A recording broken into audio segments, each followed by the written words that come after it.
L'épisode de la charrette que je m'apprête à vous lire contient plusieurs passages où la lecture doit être particulièrement expressive. Premièrement, quand Lancelot hésite à monter sur la charrette, il faut ralentir le rythme de lecture pour souligner la gravité de l'instant.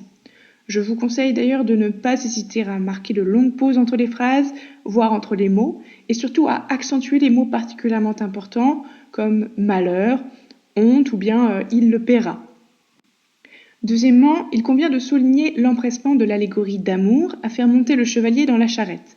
On insistera par exemple sur les syllabes de l'adverbe immédiatement pour exprimer l'urgence de la situation. Ensuite, on marquera de préférence une pause avant la prise de décision de Lancelot, quand il est dit « il y saute donc ». Cette pause permettra de marquer le suspense. Un troisième élément, le refus catégorique de Gauvin de monter dans la charrette pourrait être souligné par exemple par un fort accent placé sur « pure folie » ou bien « il n'y monterait pas ». Et puis enfin, les moqueries des habitants seront soulignées là encore par l'accentuation des mots, par exemple « huée »,« brouhaha », nombre d'injures et d'insultes. Mais surtout, le discours étonné de la foule devra être rendu en insistant sur le dernier mot de chaque phrase, de façon à exprimer la surprise et l'incrédulité des personnages. Un contraste très net devra ensuite être marqué avec la dernière phrase du texte où le narrateur revient sur le nain, qui reste silencieux, et donc le contraste est important entre la parole excessive des personnages et le silence du nain. Le chevalier, à pied, sans lance, s'avance près de la charrette et aperçoit, juché sur les limons, un nain qui, en bon charretier, tenait une longue baguette à la main. Le chevalier s'adresse à lui. « Nain, dit-il, pour Dieu, dis-moi donc si tu as vu passer par ici madame la reine. » Le nain, infâme, quelle maudite engeance, se refusa à lui en donner des nouvelles, mais lui dit « Si tu acceptes de monter sur cette charrette que je conduis, alors, d'ici demain, tu pourras savoir ce que la reine est devenue. » Sur le coup, le chevalier a continué sa route, sans y monter. Quel malheur pour lui!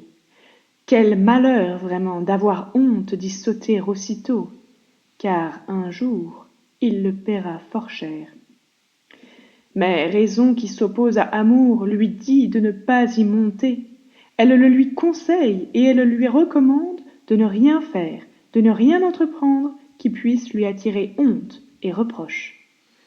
Ce n'est pas du cœur, mais de la bouche que coulent les paroles que raison a l'audace de lui tenir. Pourtant, Amour, qui est enclos dans son cœur, l'invite et l'exhorte à monter immédiatement dans la charrette. Amour le veut. Il y saute donc. Peu lui importe la honte, du moment que c'est l'ordre et la volonté d'amour. Cependant, monseigneur Gauvin se met au galop pour rejoindre la charrette, et quand il y trouve le chevalier assis, il est fort surpris. « Nain, dit-il alors, renseigne-moi sur la reine, si tu sais quelque chose. »« Si tu éprouves pour toi, lui répond celui-ci, autant de haine que ce chevalier assis là, monte à ses côtés, si cela te convient, et je t'emmènerai avec lui. » En entendant cette invite, monseigneur Gauvin jugea que c'était pure folie, et il déclara qu'il n'y monterait pas.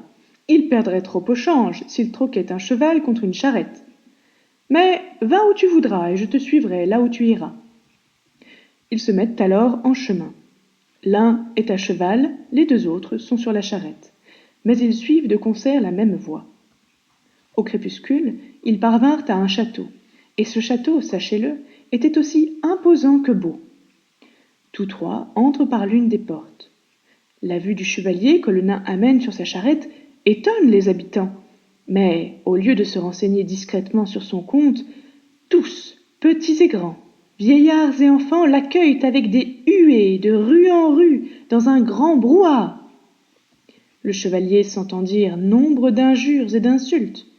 Tous demandent « À quel supplice ce chevalier va-t-il être livré? Sera-t-il écorché vif ou pendu, noyé ou brûlé sur un bûcher d'épines? Dis, nain, dis, toi qui le traînes ainsi, de quel crime l'a-t-on trouvé coupable? Est-il jugé pour vol? Est-il un meurtrier? Ou bien a-t-il été vaincu dans un combat judiciaire ?» Le nain reste silencieux, s'abstenant de répondre quoi que ce soit.